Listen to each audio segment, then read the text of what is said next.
Hello student, स्वागत है आपका हमारे यूट्यूब चैनल में जिसमें हम 10th क्लास के मैथमेटिक्स को डिस्कस कर रहे हैं। देखिए स्टूडेंट, इससे पहले वाले वीडियो में अपने प्रोबेबिलिटी के कुछ टॉपिक को डिस्कस किया था और इसमें अपन इंट्रोडक्शन ही डिस्कस करेंगे दोबारा से। इसमें कुछ टॉपिक और हैं प्रोबेबिलिटी के जो आपके 10th के सिलेबस में हैं, तो उनको अपन देख लेते हैं। यहाँ पे पहला आता है कॉम्प्लीमेंट्री इवेंट। कॉम्प्लीमेंट्री इवेंट कौन से होते हैं? जैसे कि अगर मैं बात करूं, अपने पास एक कॉइन है, कॉइन को अपन ने फ्लिप किया तो अपने पास दो चीज़ आ सकती है, या तो आएगा हेड या आएगा टेल। अपने पास ये दो ही चीज़ें आ सकती है। तो अगर हम बात करें कि हेड आने की प्रोबेबिलिटी कितनी है, 1/2। तो यहाँ पे हेड नहीं आने की प्रोबेबिलिटी क्या होती है? वो होती है कॉम्प्लीमेंट इवेंट ऑफ PH। तो इसको अपन लिखते हैं P/H = 1 - PH। या इसको अपन लिख सकते हैं हेड नहीं आने की प्रोबेबिलिटी का मतलब है वहाँ पे क्या आएगा? टेल। तो ये हो सकता है P/H = या P' H = अपन लिख सकते हैं P टेल। यहाँ पे टेल आने की प्रोबेबिलिटी कितनी है? 1/2। तो यहाँ पे कॉम्प्लीमेंट्री इवेंट 7 ही है। अगर यहीं पे अपन किसी डाइस की बात करें तो डाइस पे कौन से नंबर होते हैं? 1, 2, 3, 4, 5 और 6, ये 6 नंबर होते हैं। तो अगर मैं बात करूँ प्रोबेबिलिटी ऑफ 1, मतलब एक आने की प्रोबेबिलिटी कितनी है, तो यहाँ पे क्या आएगी? 1/6। वहीं पे मैं बात करूँ कॉम्प्लीमेंट्री इवेंट, इस इवेंट का कॉम्प्लीमेंट्री इवेंट क्या होगा? P/1 या P'1 कि एक नहीं आने की प्रोबेबिलिटी। तो यहाँ पे एक नहीं आएगा तो क्या क्या आ सकता है? 2, 3, 4, 5, 6। तो कितने नंबर हो गए? 1, 2, 3, 4, 5, 6, 5। तो यहाँ पे 5/6, या अपन कह सकते हैं 1 - P1। तो यहाँ पे कितना देगा? 1 - 1/6। यहाँ पे एलसीएम आया 6, तो 5 - 1 6 - 1 = 5/6। तो ये हो गया हमारा कॉम्प्लीमेंट्री इवेंट। इम्पॉसिबल इवेंट की बात करें, अगर हमारे पास कोई डाइस है, डाइस पे कौन कौन से नंबर होते हैं? 1, 2, 3, 4, 5 और 6। ठीक है। अगर मैं यहाँ पे पूछूं कि प्रोबेबिलिटी ऑफ 7 आने की प्रोबेबिलिटी कितनी है, तो यहाँ पे आप देखोगे कि यहाँ पे 1 है, 2 है, 3 है, 4 है, 5 है, 6 है, लेकिन 7 नहीं है। तो यहाँ पे प्रोबेबिलिटी कितनी हो जाएगी? 0। तो इसे कहते हैं इम्पॉसिबल इवेंट। जो चीज़ हो ही नहीं सकती उसे कहते हैं अपन इम्पॉसिबल इवेंट। ठीक है। अब आता है श्योर इवेंट या सर्टेन इवेंट। श्योर इवेंट या सर्टेन इवेंट, मैं कहूँ कि एक अपने पास डाइस है, 1, 2, 3, 4, 5, 6। अपन पासे को उछालेंगे तो ये 6 नंबर आ सकते हैं अपने पास। ठीक है। तो यहाँ पे मैंने पूछा प्रोबेबिलिटी ऑफ 1, 2, 3, 4, 5 या 6, मतलब इनमें से कोई भी एक नंबर आने की प्रोबेबिलिटी कितनी हो जाएगी? 1, क्योंकि इसके अलावा कोई भी हमारे पास प्रोबेबिलिटी नहीं बचती। इसको अपन ऐसे भी लिख सकते हैं 1 आने की प्रोबेबिलिटी कितनी है? 1/6। 2 आने की प्रोबेबिलिटी 1/6, ऐसे ही 3 आने की 1/6, 4th की भी 1/6, 5th की भी 1/6 और 6th की भी 1/6। तो यहाँ पे अपन एलसीएम लेंगे, 6 आएगा। तो यहाँ पे 1 + 1 + 1 + 1 + 1 + 1, तो यहाँ पे अपने को मिल जाएगा 6/6 = 1। तो ऐसे ही अगर बोलें कि हमारे पास कोई इवेंट है जिसमें अपन ने एक कॉइन को फ्लिप किया, तो प्रोबेबिलिटी ऑफ हेड या टेल, तो अपने कॉइन में या तो हेड आएगा या टेल आएगा, तो इसकी प्रोबेबिलिटी कितनी हो जाएगी? 1। तो ये क्या हो गया? Sure event. ठीक है। तो इसे कहते हैं अपन श्योर इवेंट, इसे कहते हैं इम्पॉसिबल इवेंट। इसे कहते हैं कॉम्प्लीमेंट्री इवेंट। ठीक है, एग्जाम्पल है हमारे पास 4th नंबर का। इसमें क्या दे रखा है, one card is drawn from a well shuffled deck of 52 cards, calculate the probability of card will be an ace. ठीक है, तो एस आने की एक प्रोबेबिलिटी कितनी होगी। अपने को पता है कि अपने कार्ड्स में numbers of ace is equal to कितने होते हैं, 4। ठीक है, अपने पास टोटल कार्ड कितने हैं, 52। तो probability be an ace, ace आने की प्रोबेबिलिटी कितनी अपने पास हो जाएगी, number of ace upon total cards कितनी हो गई, 4/52। तो इसको कह सकते हैं अपन 1/13। ये तो हो गया अपना first question. Second question, not be an ace. तो इसमें क्या है, यहाँ पे तो क्या है, एस यहाँ पे नहीं है, एस के अलावा कोई भी पत्ता। तो अपने पास पता है total number of ace is equal to है 4। ठीक है, अदर देन एस कितने हो जाएंगे, 52 माइनस 4 इज इक्वल टू 48। तो इतने पत्ते बचे अपने पास, इतने कार्ड बचे जिन पर एस नहीं है। ठीक है, तो यहाँ पे अपने probability of not be ace equal to other than ace upon total cards. तो ये हो गया अपना 48/52। ठीक है, तो यहाँ पे हो जाएगा ये 4 के टेबल से जाएगा तो यहाँ पे 13। इसको अपन सीधा भी कर सकते थे कॉम्प्लीमेंट्री इवेंट के थ्रू। तो एस नहीं आने की प्रोबेबिलिटी, एस आने की प्रोबेबिलिटी का कॉम्प्लीमेंट्री इवेंट है। तो प्रोबेबिलिटी ऑफ एस नहीं आने की प्रोबेबिलिटी 1 माइनस पी एस आने की प्रोबेबिलिटी, यहाँ पे एस आने की प्रोबेबिलिटी अपने को पता कितनी है, 1/13। तो ये हो गया 13 माइनस 1/13 इज इक्वल टू 12/13। ये दोनों आंसर अपने सेम ही आए। तो या तो इस मेथड से कर लो या इस वाले से, दोनों से ये वाला क्वेश्चन हो जाएगा। ठीक है, एग्जाम्पल 5th क्या है, 2 player Sangeeta and Reshma play a tennis match. It is known that the probability of Sangeeta winning the match is 0.62. What is the probability of Reshma winning the match? तो इसमें क्या है कि 2 player है अपने पास, कौन कौन, संगीता और रेशमा। ठीक है, तो प्रोबेबिलिटी ऑफ विनिंग संगीता दे रखा है अपने पास कितना, 0.62। प्रोबेबिलिटी ऑफ विनिंग अपने पास रेशमा पूछा है। ठीक, तो यहाँ पे 2 ही चीज़ें हो सकती है, या तो संगीता जीतेगी या रेशमा जीतेगी। तो रेशमा नहीं जीतेगी तो कौन जीतेगी, संगीता, और संगीता नहीं जीतेगी तो रेशमा। तो ये दोनों एक अपने कॉम्प्लीमेंट्री इवेंट है। तो probability of winning Reshma is equal to 1 minus probability of winning Sangeeta. तो यहाँ पे संगीता के जीतने की चांस है 0.62। तो यहाँ पे अपने पास आ गया 0.38 प्रोबेबिलिटी ऑफ विनिंग रेशमा। ठीक है, ये दोनों कॉम्प्लीमेंट्री इवेंट है। तो यहाँ पे एक में से इसको अपने सब्सट्रैक्ट किया तो अपने पास प्रोबेबिलिटी आ गई रेशमा के जीतने की। ओके, तो ये क्वेश्चन यहाँ पे होता है खत्म। 6 नंबर का एग्जाम्पल, इसमें क्या दे रखा है, Savita and Hamida are friend, what is the probability that both will have different birthday और सेम बर्थडे।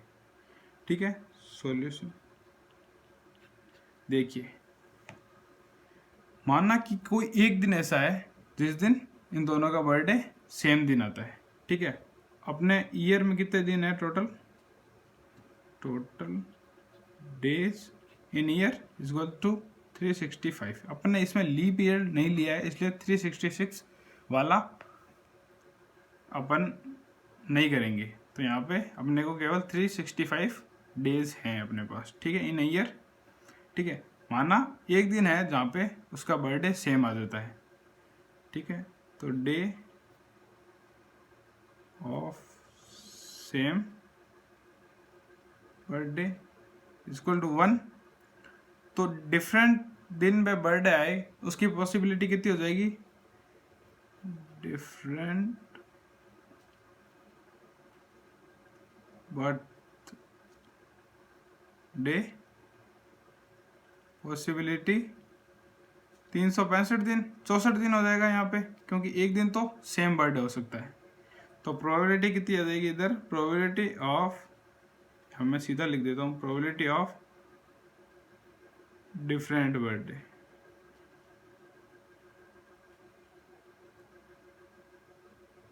कितना हो जाएगा अपने पास, total possibility of different birthday upon total possibilities of day.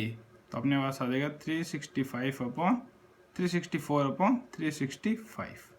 तो इतने दिन तो अपने पास डिफरेंट बर्थडे हो सकता है, लेकिन 365 डे अपने टोटल डे हो गए। तो यहाँ पे आ गई अपनी प्रोबेबिलिटी। सेकंड क्या है, the same birthday. Same birthday होगा तो इसको कह सकते हैं कि सेम बर्थडे होगा, ये इसका कॉम्प्लीमेंट्री इवेंट है कि डिफरेंट डे को बर्थडे हो। तो इसको कह सकते हैं अपन probability of same birthday equal to 1 minus probability of different birthday. तो इसका हो जाएगा 1 माइनस 364 अपॉन 365। यहाँ पे अपने पास आ जाएगा 365 minus 364 upon 365 equal to 1 upon 365। ठीक है, तो ये आ गई अपनी प्रोबेबिलिटी। अब एग्जाम्पल 7 करेंगे। इसमें क्या दे रखा है अपने को, there are 40 student in a class of X of a school of whom 25 are girls. ठीक है, तो यहाँ पर अपन सॉल्यूशन में लिख लेते हैं, गर्ल्स कितनी है 25, बॉयज कितने हैं 15। The class teacher has to select one student as a class representative. ठीक है, she write the name of the each student on a separate card, the card being identical. Then she put card in a bag and steer them thoroughly. She then draw one card from the bag. What is the probability that name will be a girl or boy? ठीक है, इसने क्या किया, 40 card थे तो 40 card में सबका एक एक का नाम लिख दिया और उनको सफल करके एक बॉक्स में डाल दिया। अब उसमें से एक पर्ची निकालेगी, इसमें अपने को बताना है कि प्रोबेबिलिटी क्या होगी कि वो एक गर्ल है या कोई बॉय है। ठीक है, तो probability of girl is equal to number of girls upon total student in the class. तो नंबर ऑफ गर्ल्स कितनी है इधर 25, यहाँ पे अपने पास बॉयज़ कितने हैं, सॉरी टोटल स्टूडेंट कितने हैं 40, तो यहाँ पे आ जाएगा 5/8। ठीक है, ऐसे ही देखिए अगर गर्ल नहीं होगी तो क्या होगा बॉय। यहाँ पे दो ही कंडीशन बन सकती है, या तो होगी गर्ल या होगी बॉय। तो ये दोनों एक ही दूसरे के कॉम्प्लीमेंट्री इवेंट है। तो अपन इसको ऐसे भी कर सकते हैं, probability of boy is equal to 1 minus probability of girls, यहाँ पे हो जाएगा 1 माइनस 5/8, तो यहाँ पे आ जाएगा 3/8। यहाँ पे देखिए 8 अपना क्या आया एलसीएम, तो 8 माइनस 5 इधर आ गया 3/8। तो ये प्रोबेबिलिटी हो जाएगी बॉयज आने की। ठीक है, इसको अपन ऐसे भी कर सकते थे, probability of boy equal to number of boys, कितने हैं अपने पास boy 15 upon total number of student, तो ये 5 की टेबल से आएगा 3 टाइम और 8 टाइम, सेम आंसर आएगा। ठीक है, क्योंकि ये दोनों कॉम्प्लीमेंट्री इवेंट है, तो अपन ऐसे भी कर सकते हैं, ऐसे भी कर सकते हैं। तो ये हो गया 7th नंबर। अब आता है 8 नंबर का question. A box contain 3 blue, अपने पास एक बॉक्स है, ठीक है, ये अपने बॉक्स लिया, 3 ब्लू 2 वाइट और 4 रेड मार्बल्स है। If A marble is drawn at the random from the box, what is the probability that will be A white, blue और रेड। तो प्रोबेबिलिटी ऑफ वाइट मार्बल क्या हो जाएगी, number of white marbles upon total marble in box. तो यहाँ पे अपने पास number of white marble कितने हैं, 2 दे रखा है, और हमारे पास टोटल कितने हो जाएंगे, 3 + 2 + 4। यहाँ पे मैं लिख देता हूँ टोटल, तो ये हो जाएगा 3 + 2 + 4, ये आ गए 9, तो यहाँ पे आ जाएगा 9। तो यहाँ पे वाइट मार्बल आने की प्रायिकता प्रोबेबिलिटी कितनी हो जाएगी, 2/9। ऐसे ही ब्लू आने की प्रोबेबिलिटी कितनी होगी, number of blue marble upon total marbles. तो यहाँ पे अपने पास नंबर ऑफ ब्लू मार्बल कितने हैं, यहाँ पे 3 दे रखे हैं, और टोटल मार्बल है अपने पास 9, तो ये 3 की टेबल से जाएगा 1/3। तो ये अपना आंसर हो जाएगा इधर। यहाँ पे थर्ड है red marble, probability of red marble. तो यहाँ पे number of red marbles upon total marbles in the box. तो यहाँ पे अपने पास रेड मार्बल कितने हैं, 4/9। ठीक है, तो इसमें वाइट, ब्लू और रेड ये तीनों ही अलग अलग प्रोबेबिलिटी निकल गई। इसके अलावा कोई भी प्रोबेबिलिटी यहाँ पे नहीं होगी, क्योंकि और कोई भी तरह की बॉल या मार्बल यहाँ पे नहीं है। तो अगर हम इन तीनों प्रोबेबिलिटी को जोड़ेंगे, यहाँ पे 1/3 है, तो हमारे पास हमेशा 1 आएगा। तो यहाँ पे अगर अपने को जोड़ के देखना है, तो मैं यहाँ पे जोड़ के दिखा देता हूँ आपको। क्या है, 2/9, यहाँ पे मैं 3/9 ले लेता हूँ, और 4/9, 2/9 3/9 + 4/9, यहाँ पे आया हमारा 9 LCM। तो ये आ गया 2 + 3 5, 5 + 9 = अपने पास आ गया 1। तो यहाँ पे प्रोबेबिलिटी टोटल कितनी होती है किसी भी इवेंट की, पॉसिबल मैक्सिमम इवेंट को अगर जोड़ दिया जाए तो 1 होगी। ठीक है, अब आता है 9th नंबर का question. Harpreet tossed 2 different coin simultaneously, say one of ₹1 and other is 2. What is the probability that she get at least one head? तो अपनी हरप्रीत है, वो क्या करती है, 2 कॉइन को टॉस करती है। ठीक है, कॉइन 1 और कॉइन 2। ठीक है, ये वाला है जो ₹1 का सिक्का है, ये ₹2 का सिक्का है। तो इस पे कौन कौन से नंबर आ सकते हैं, या तो हेड आएगा या टेल आएगा। इस पे भी क्या आ सकते हैं, या तो हेड आएगा या टेल आएगा। ठीक है, जब दोनों को उछाला जाए तो क्या क्या पॉसिबिलिटी बन सकती है। तो एक पे हेड, दूसरे पर भी हेड आए, एक पर हेड और दूसरे पर क्या आए, टेल। पहले पर टेल और दूसरे पर क्या आए, हेड। पहले पर टेल और दूसरे पे क्या आए, टेल। तो यहाँ पे 4 पॉसिबिलिटी बन सकती है। ठीक है, ये आ गए अपने पॉसिबल इवेंट्स। ठीक है, ये 4 ही इवेंट हो सकते हैं अपने पास पॉसिबल। ठीक है, तो अपने पास टोटल पॉसिबल इवेंट कितने हो गए, 1 2 और 4, 3 4। ठीक है, तो अपने पास 4 मैक्सिमम इवेंट हो सकते हैं। पूछा क्या है, सी गेट एट लीस्ट 1 हेड। ठीक है, तो अपना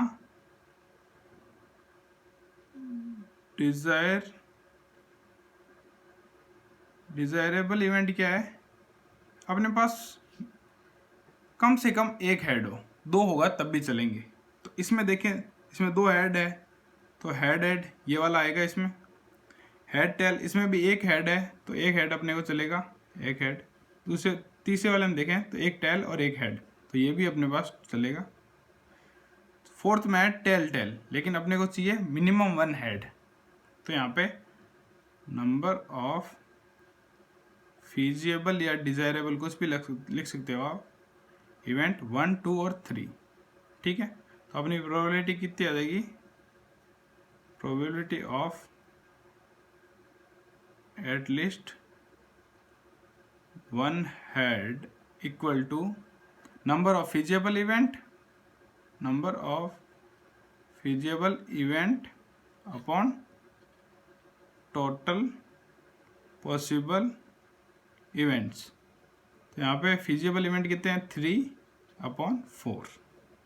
ठीक है, तो ये आ जाएगी अपनी प्रोबेबिलिटी। ये प्रोबेबिलिटी आ गई हमारी कि कम से कम एक हेड आने की प्रोबेबिलिटी 3/4 होगी। ठीक है,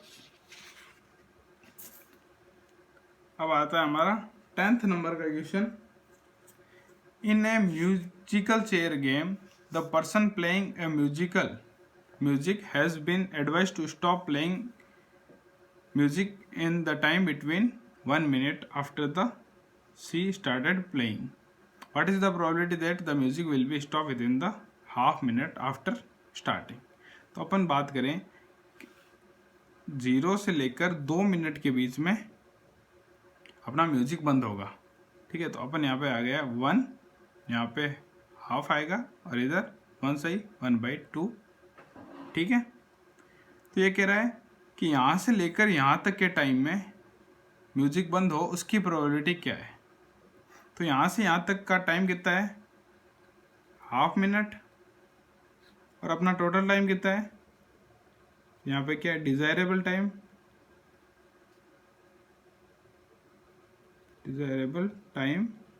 हाफ मिनट, और अपना टोटल टाइम कितना है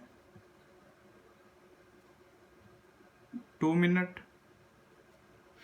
तो अपने क्या पूछा है, क्या प्रोबेबिलिटी होगी कि 0 से लेकर हाफ मिनट के बीच में बंद हो जाए।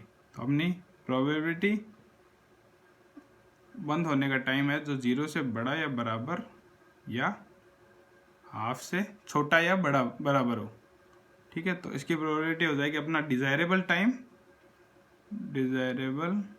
Time upon total time.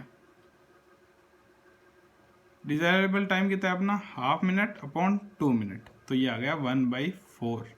यहाँ पे मिनट नहीं आएगा, यहाँ पे प्रोबेबिलिटी है। प्रोबेबिलिटी के साथ में अपन कोई भी मिनट, सेकंड, किलोमीटर कभी नहीं लिखते। ठीक है, 11th नंबर का क्वेश्चन क्या है, 11th नंबर का क्वेश्चन है कि अपने पास ये एक एरिया है, ठीक है, जिसमें एक हेलीकॉप्टर गुम हो जाता है। ठीक है, तो ये पूछा है क्या प्रोबेबिलिटी होगी कि वो इस वाले एरिया में गुम हुआ हो। ठीक है, तो अपन क्या करेंगे, इस पूरे का एरिया निकालेंगे और ये अपना हो जाएगा डिजायरेबल एरिया। तो अपनी प्रोबेबिलिटी होती है डिजायरेबल अपॉन टोटल। ठीक है, तो सॉल्यूशन अगर अपन लिखेंगे यहाँ पे, तो अपना टोटल एरिया अगर बात करें यहाँ पे, टोटल एरिया तो में पूरा आएगा, तो यहाँ पे लेंथ इंटू विड्थ, तो 9 × 4/5, क्योंकि ये रेक्टेंगुलर एरिया है, यहाँ पे दे रखा है रेक्टेंगुलर रीजन, तो 9 × 4.5, तो यहाँ पे अपने पास आ जाएगा, यहाँ पे किलोमीटर में सब कुछ, तो यहाँ पे आ जाएगा 14.5 किलोमीटर का स्क्वायर। अब अपने पास बचता है ये वाला एरिया। ठीक है, तो ये टोटल 9 है, यहाँ से यहाँ तक का 6 है, तो यहाँ से यहाँ तक का 9 - 6 हो जाएगा, तो हो जाएगा =3। इसकी बात करें तो यहाँ पे टोटल कितना है 4.5, इसमें से 2 गया तो यहाँ पे बच गया अपना 4.5 माइनस 2, तो यहाँ पे बच गया अपना 2.5 किलोमीटर। ठीक है। तो अब अगर अपन बात करें यहाँ पे डिजायरेबल एरिया, यहाँ पे ये लेक है, ठीक है, तो लेक एरिया भी लिख सकते हैं, एरिया इक्वल टू यहाँ पे लेंथ 3 इंटू विड्थ 2.5, यहाँ पे आ गया 7.5 किलोमीटर का स्क्वायर। तो अपनी प्रोबेबिलिटी तो यही होती है, प्रोबेबिलिटी इक्वल टू, यहाँ पे प्रोबेबिलिटी किसकी है कि अपना जो हेलीकॉप्टर है वो लेक में जाकर गिरा हो, तो वो प्रोबेबिलिटी होगी अपना desirable area upon total area. ठीक है, डिजायरेबल या लेक एरिया भी कह सकते हैं अपन, क्योंकि यहाँ पे लेक का यूज हुआ है। टोटल फॉरेस्ट एरिया है यहाँ पे, तो यहाँ पे हो गया अपना 7.5 अपॉन 40.5, तो यहाँ पे अपने को मिल जाएगा 5/27। तो यहाँ पे ये आ गई अपनी प्रोबेबिलिटी। ऐसे अपन करेंगे 12th नंबर का क्वेश्चन। एक carton consist of 100 shirt of which 88 are good, 18 have the minor defect, 4 have the major defect. ठीक है, अपने पास टोटल कितने हैं, 1000 शर्ट। ठीक है, यहाँ पे अपना शर्ट है, कितने हैं, 100 है, 100। ठीक है, इसमें 88 आर गुड, 88 आर गुड। ठीक है, 8 have minor defect, 8 have minor defect. ये अपने को करने का सबसे अच्छा तरीका है, क्योंकि इसमें प्रॉब्लम 1 मिनट में समझ में आ जाती है कि अपन ने 100 शर्ट लिए, तो इसमें 88 गुड है, 8 में क्या है, माइनर डिफेक्ट है। ठीक है, और 4 में क्या है, मेजर डिफेक्ट। ठीक है, Jimmy, a trader, will only accept the shirt which are good, but Sujata, another trader, will only reject the shirt which have the major defect. तो अपना जो जिमी है वो तो केवल 88 शर्ट में से कोई शर्ट ले सकता है, क्योंकि वो हमेशा केवल गुड शर्ट को ही लेता है। ठीक है, लेकिन सुजाता है वो केवल इनको छोड़ती है, बाकी इन दोनों को ले सकती है, क्योंकि वो कह रही है कि मेजर डिफेक्ट जो है उनको वो नहीं ले सकती, उनको वो रिजेक्ट करेगी। ठीक है, one shirt is drawn at the random from the carton, what is the probability that the except by Jimmy. तो जिमी एक्सेप्ट गुड शर्ट, तो अपने पास जिमी की एक्सेप्ट कितने शर्ट करेगा, 88 शर्ट। ठीक है, तो प्रोबेबिलिटी कि जो अपन ने शर्ट एक निकाला है वो जिमी एक्सेप्ट कर लेगा, तो प्रोबेबिलिटी जिमी की एक्सेप्टेंस की हो जाएगी अपने पास total number that Jimmy can accept, वो हो गया अपने पास 80 अपॉन अपने पास टोटल शर्ट कितने हैं, 100। तो जिमी के एक्सेप्ट करने की प्रोबेबिलिटी हो जाएगी 0.88। ठीक है, यहाँ पे सुजाता, ठीक है, सुजाता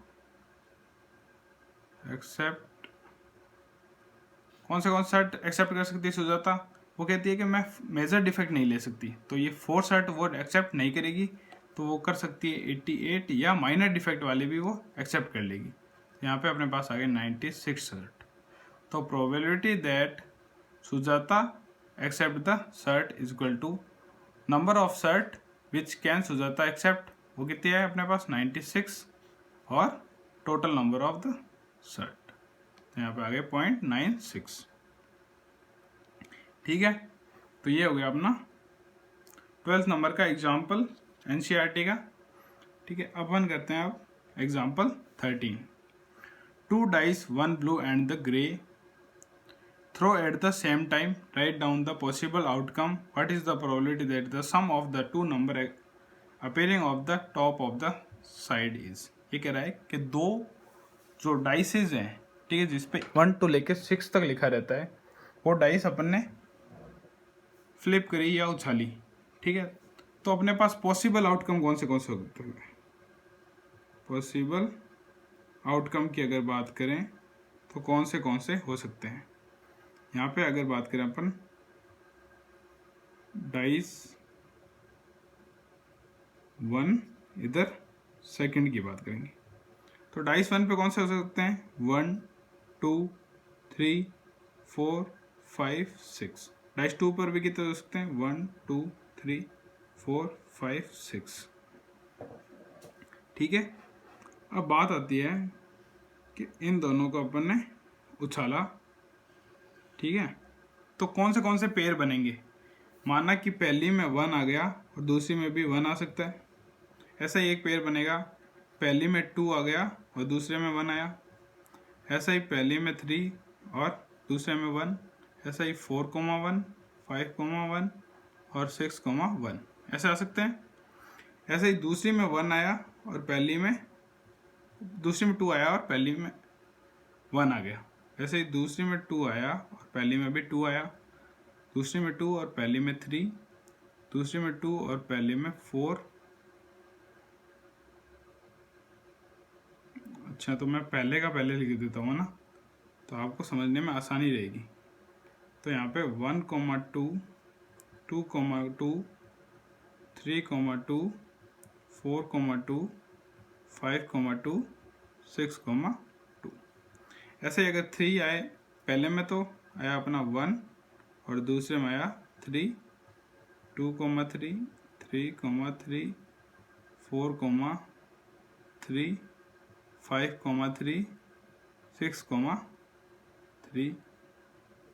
यहाँ पे अगर फर्स्ट में 1 और दूसरी में 4 आए तो कुछ इस तरह होएगा 3, 4 4, 4, 5, 4 और 6, 4।